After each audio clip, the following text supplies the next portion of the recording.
As the mists of dawn lifted on an autumn day in 338 BC, the pride of ancient Greece was challenged by an upstart from the north.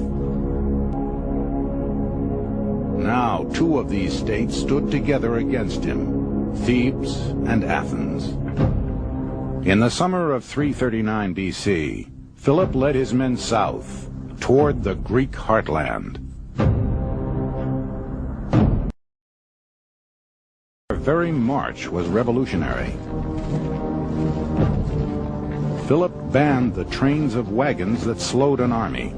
Each infantryman carried his own weapons and mess kit. Before Philip, Macedonian warfare had been the preserve of nobles riding small ponies in wild charges. Philip would drill his cavalry as rigorously as his infantry and train them to ride in a wedge-like formation as formidable as the phalanx. Striking the enemy line at its weakest point, his horsemen would drive it apart. It was another revolution in warfare.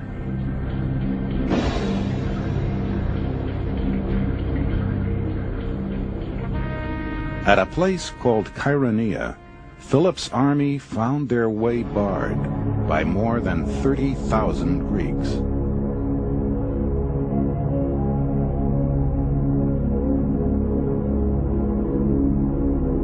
They wore heavy bronze armor and advanced with their short spears held at the shoulder.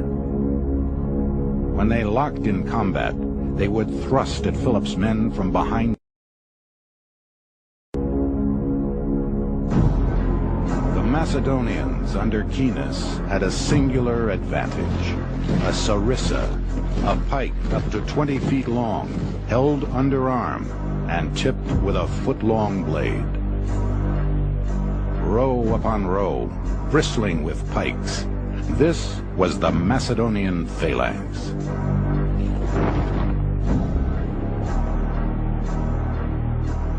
Each man of the first rank was the points of 5 pikes extending beyond him. Those further back than the 5th rank hold theirs slanting over the shoulders of those in front, so as to protect the whole formation, keeping off by this serried mass of pikes all missiles. The first and last ranks wore heavy breastplates. The troops within the phalanx, needing only a light shield, were relieved of the burden of armor, and Philip was relieved of its cost. Thus could he field such a large army. So long as its lines remained unbroken, this forest of pikes could not be penetrated.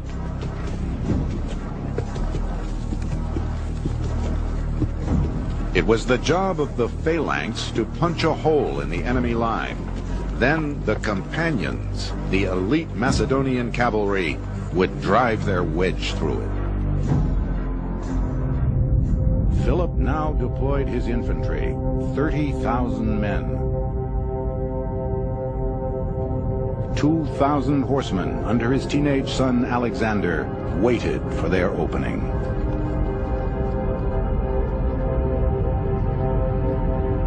Horses and men, gleaming not with gold, not with multicolored clothes, but with iron and bronze.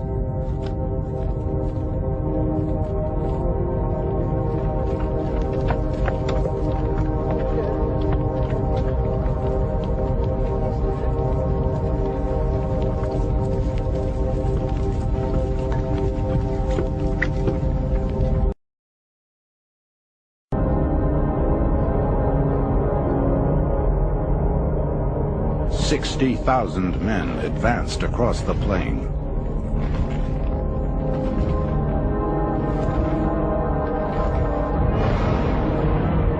At the height of the battle, Philip signaled his right flank to steadily fall back.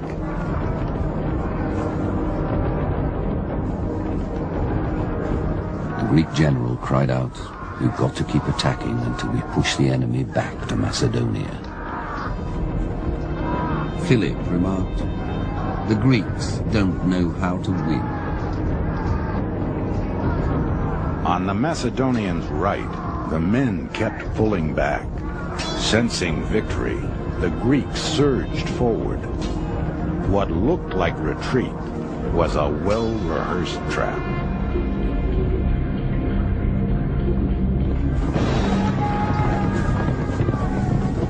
As the Greeks charged, their lines split. The Macedonian cavalry, led by Prince Alexander, struck at the gap.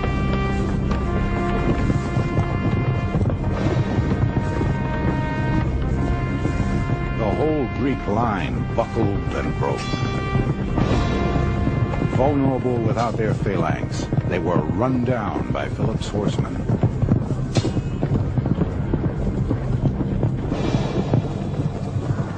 The Greek army was destroyed. A lion would mark the graves of the Theban sacred band, an elite unit wiped out by Macedonians in a few hours.